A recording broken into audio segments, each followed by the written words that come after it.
मतलब यह है कि 1947 से पहले जो जगह मस्जिद थी उसे मस्जिद तस्लीम कर लिया गया, जो जगह मंदिर थी उसे मंदिर कबूल कर लिया गया।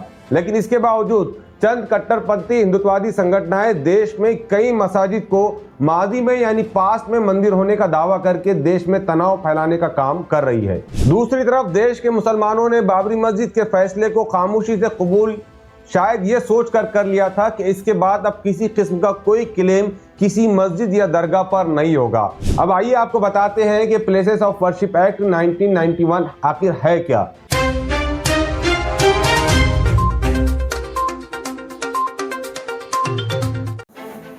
जब तक हम प्लेसेस ऑफ वर्शिप एक्ट 1991 पर कोई फैसला नहीं ले लेते, तब तक देश की किसी भी अदालत में इबादतगाहों से मुतालिक कोई पिटीशन दायर नहीं होगी और जो पिटीशन पहले से दायर है उस पर कोई भी अदालत फैसला नहीं ले सकेगी। इतना ही नहीं बल्कि जिस सर्वे से मुतालिक फैसला दे दिया गया है, फिलहाल उस फैसले पर कोई कार्रवाई नहीं होगी। इसका मतलब ये हुआ कि इन दिनों सर्वे के नाम पर जो मस्जिदों और दरगाहों को निशाना बनाने की कोशिशें की जा रही थी, सुप्रीम कोर्ट ने आज उस पर पूरी तरह से रोक लगा दी है। जी हाँ दोस्तों, ये कहना था सुप्रीम कोर्ट की 3 रुकनी जजेस बेंच का, जिन्होंने आज साफ तौर से ये कह दिया कि जब तक प्लेसेस ऑफ वर्शिप एक्ट 1991 के मुतालिक कोई फैसला नहीं हो जाता, तब तक देश की किसी भी अदालत में कोई भी नया मामला किसी भी इबादतगाह से मुतालिक, किसी भी मंदिर और मस्जिद से मुतालिक दायर नहीं हो सकेगा। इसके अलावा सुप्रीम कोर्ट ने सेंट्रल गवर्नमेंट से 4 हफ्तों में जवाब तलब किया है। सुप्रीम कोर्ट के इस बड़े फैसले से ये बात साफ हो जाती है कि सुप्रीम कोर्ट ने देश में फिलहाल मंदिर मस्जिद के किसी भी नए मसले पर सुनवाई करने से साफ इनकार कर दिया। न सिर्फ इनकार किया बल्कि निचली अदालतों को भी पाबंद कर दिया कि अब वो किसी भी नए मामले पर सुनवाई नहीं करेंगे। आपको बता दें कि पिछले 4 सालों से सुप्रीम कोर्ट में प्लेसेस ऑफ वर्शिप एक्ट 1991 को चैलेंज करने वाली पिटीशन पेंडिंग है। इससे पहले भी सुप्रीम कोर्ट ने सेंट्रल गवर्नमेंट से इस मामले में अपना हलफनामा दाखिल करने को कहा था, लेकिन सेंट्रल गवर्नमेंट ने इस मामले में अभी तक कोई हलफनामा दाखिल नहीं किया। अब आइए आपको बताते हैं कि प्लेसेस ऑफ वर्शिप एक्ट 1991 आखिर है क्या। साल 1991 में देश में जारी मंदिर मस्जिद झगड़ों को रोकने के लिए उस वक्त की सरकार ने पार्लियामेंट में कानून पास किया था, जिसे प्लेसेस ऑफ वर्शिप एक्ट 1991 कहा जाता है। इस कानून के मुताबिक बाबरी मस्जिद को छोड़कर देश में 1947 से पहले मौजूद तमाम धार्मिक जगहों के स्टेटस को कबूल कर लिया गया था।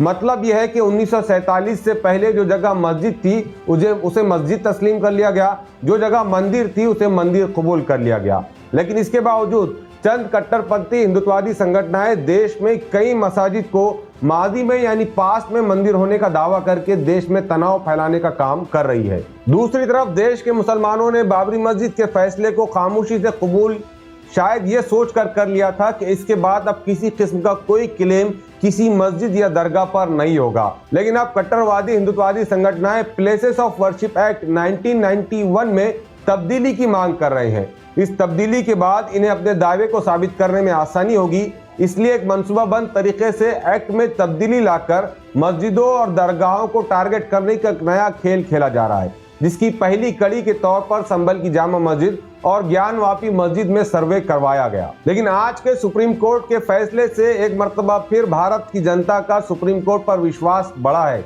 यकीन बढ़ा है। वो इसलिए कि सुप्रीम कोर्ट खुद ये समझ रहा है कि इस वक्त पिछले तकरीबन 1.5-2 महीने से पूरे देश की अलग अलग अदालतों में मुसलमानों की मस्जिदों और दरगाहों को टारगेट करने के लिए सर्वे के नाम पर पिटीशन दायर की जा रही है। जब बात सर्वे की जा रही है तो हिंदू पक्ष की तरफ से ये भी कहा जा रहा है कि फिलहाल हमने उस मस्जिद या दरगाह पर क्लेम नहीं किया, बल्कि हम पहले सर्वे की मांग कर रहे हैं। सर्वे होने के बाद सीधी सी बात है कि अगर सर्वे होता है और सर्वे करने वाले अधिकारी अगर एक पर्टिकुलर एक मानसिकता के साथ, एक मेंटेलिटी के साथ काम करते हैं, तो ये भी मुमकिन है कि उस मस्जिद की जगह को ये मंदिर साबित कर दे और उस सर्वे की रिपोर्ट पर आगे की अदालतों में कार्रवाई होगी। जब आगे की अदालतों में कार्रवाई होगी तो बुनियादी तौर पर उस सर्वे रिपोर्ट को बहुत अहमियत हासिल होगी। इस लिहाज से कई कट्टरवादी हिंदुत्ववादी तंजीमें इस सर्वे रिपोर्ट के ऊपर खास तौर से जोर दे रही थी, जिसके तहत कई अदालतों में पिटीशनें दायर की गई थी। लेकिन वो तो अच्छा हुआ कि सुप्रीम कोर्ट को वक्त चलते इस बात का एहसास हो गया और सुप्रीम कोर्ट ने आज देश की तमाम अदालतों में किसी भी नए मंदिर मस्जिद मामले की पिटीशन को दायर करने पर पाबंदी लगा दी। इतना ही नहीं बल्कि सुप्रीम कोर्ट ने यहां तक कहा कि जो पिटीशन पहले से दायर है और अगर उन पर कोई फैसला आ भी गया है तो फिलहाल उस पर कोई कार्रवाई नहीं होगी, यानी उस फैसले पर अमल नहीं होगा।